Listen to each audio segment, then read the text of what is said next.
नमस्कार, mass communication master class में आपका स्वागत है। आज हम बात करेंगे दो महत्वपूर्ण फिल्म आंदोलनों की, फ्रेंच पोएटिक रियलिज्म और इटालियन न्यूरियलिज्म की।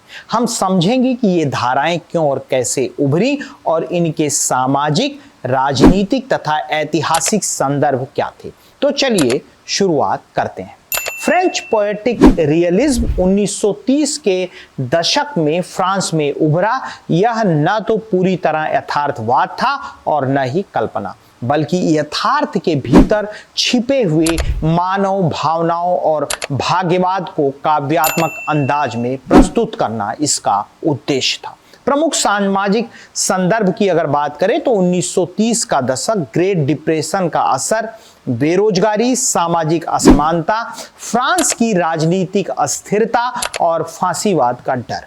प्रमुख फिल्मकार अगर इस समय के हम देखें तो Jean Renoir, La Grande Illusion, Marcel Carne, Le Jour se Leve, children of paradise, Julien Duvivier. मुख्य विशेषताएं अगर इस समय की हम देखें तो उदासी और निराशा से भरे किरदार, श्रमिक वर्ग की कहानियां, यथार्थ प्लस कल्पना प्लस भाग्यवाद, लो लाइट सिनेमेटोग्राफी और लिरिकल संवाद। पोएटिक रियलिज्म की फिल्में मानवीय अस्तित्व, प्यार, हार और नियत के सवाल उठाती थी। ये नायक हीरो नहीं थे बल्कि टूटे बिखरे आम लोग थे। इटालियन न्यूरियलिज्म युद्ध के बाद का नंगा सच, दूसरा आंदोलन आया इटली से, जिसे हम कहते हैं इटालियन न्यूरियलिज्म। इसकी शुरुआत द्वितीय विश्व युद्ध के तुरंत बाद 1943 और 44 में मानी जाती है। सामाजिक और राजनीतिक पृष्ठभूमि पर अगर हम बात करें इसके, तो युद्ध के बाद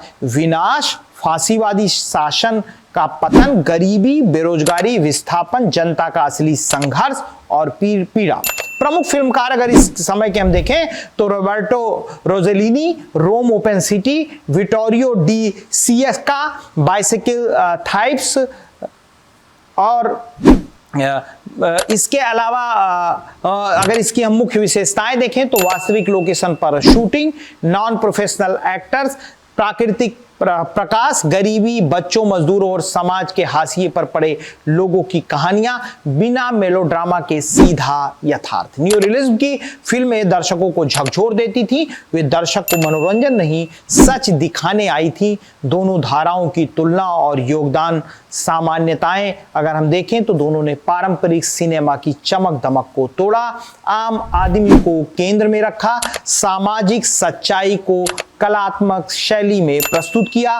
बाद के art cinema, French new wave और इंडियन पैरेलल सिनेमा पर बड़ा असर मुख्य रूप से इसी कारण से पड़ा। अगर इसकी विशेषता देखें तो पोएटिक रियलिज्म न्यूरियलिज्म शैली काव्यात्मक यथार्थ, कठोर सामाजिक यथार्थ, सिनेमेटोग्राफिक स्टाइलिश, स्टूडियो आधारित नेचुरल ऑन लोकेशन, मूड, दुखद भाग्यवाद, आशा और संघर्ष। इन दोनों आंदोलनों ने फिल्म को एक सामाजिक दस्तावेज और कलात्मक माध्यम के रूप में फिर से परिभाषित किया। तो यह था एक संक्षिप्त विश्लेषण फ्रेंच पोएटिक रियलिज्म और इटालियन न्यूरियलिज्म का, उनकी उत्पत्ति, उनके सामाजिक संदर्भ और उनका वैश्विक सिनेमा पर प्रभाव। अगली मास्टर क्लास में हम बात करेंगे फ्रेंच न्यू वेव और थर्ड सिनेमा की। तब तक देखते रहिए, सीखते रहिए, क्योंकि सिनेमा सिर्फ पर्दे पर नहीं, समाज की भी घटना है। मिलते हैं फिर किसी अगले वीडियो में, तब तक के लिए धन्यवाद। कि हमारे समाज में बड़ा बदलाव लाने की कोशिश भी करता है।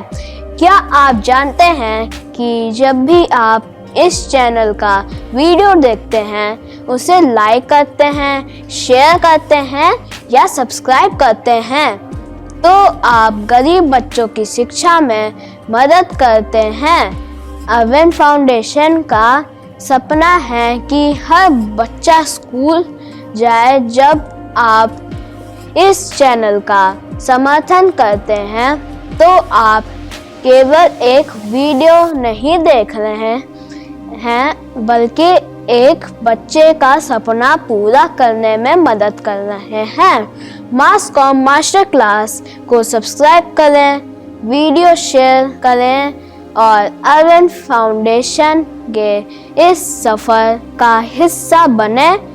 आपके छोटे छोटे कदम बच्चों को के भविष्य को उज्जवल बना सकते हैं।